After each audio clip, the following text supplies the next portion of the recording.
IELTS Writing Task 1. Band 9 Model Answer. Let's practice how to answer.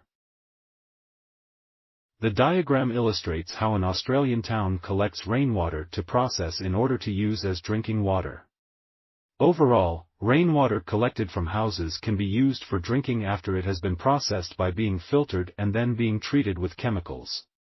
Initially, the rain which falls on the rooftop is collected by the gutter and then runs down the pipe at the side of the house into the drain at the bottom. Each house collects rainwater in this way, and the rainwater is then passed along underground drains to the water filter. The rainwater passes through the water filter to remove any impurities. Once it has been filtered, it continues along the pipes to a storage tank. From this point, the water goes from storage to the water treatment. At this stage of the process, the water is treated with chemicals in order to make it fit for consumption. When the water is ready for drinking, it travels along pipes that lead back into the houses in the town where people can use the water for daily consumption. Thanks for watching.